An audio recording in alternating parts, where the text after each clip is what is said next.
क्या आपने कभी सोचा है कि मृत्यु के बाद आत्मा के साथ क्या होता है? क्या सच में आत्मा अपने कर्मों के अनुसार स्वर्ग या नर्क में जाती है?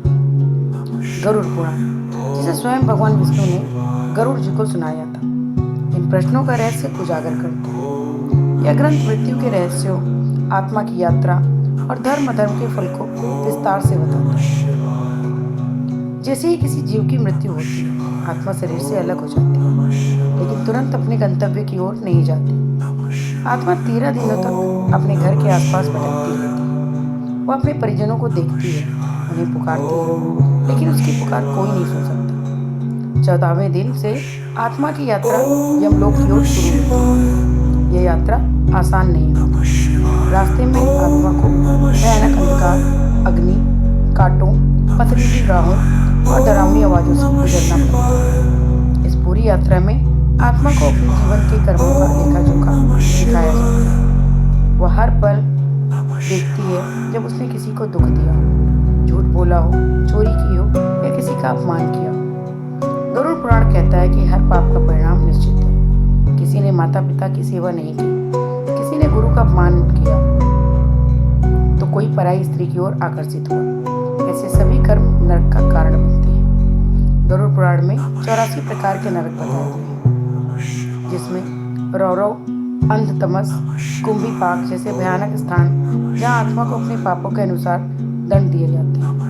किसी को खौलते तेल में डुबाया जाता है, तो किसी को नुकीले भालों पर लटकाया जाता है, तो किसी को कांटों से भरे जंगल में दौड़ाया जाता है। पर यह सजा केवल यातना नहीं है, ये आत्मा की चेतना को शुद्ध करने की प्रक्रिया है। पर हर आत्मा को नरक नहीं जाना पड़ता।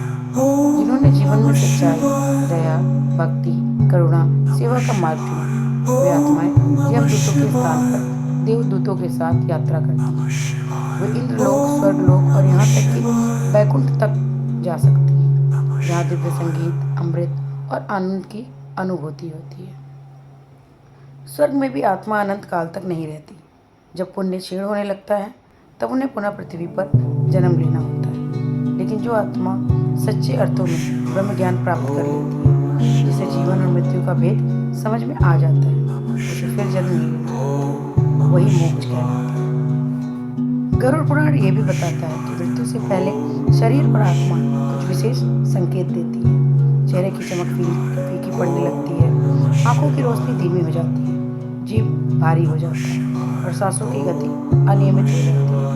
कभी कभी व्यक्ति अपने पूर्वजों को सपने में देखता है या अनजानी परछाइयाँ दिखने लगती हैं। ये सब संकेत होता है कि आत्मा विदा लेने को तैयार है। लेकिन मृत्यु कोई डरावनी चीज नहीं है। गरुड़ पुराण में मृत्यु को अंत नहीं, एक आरंभ मानते हैं। यह शरीर छोड़ने की प्रक्रिया है।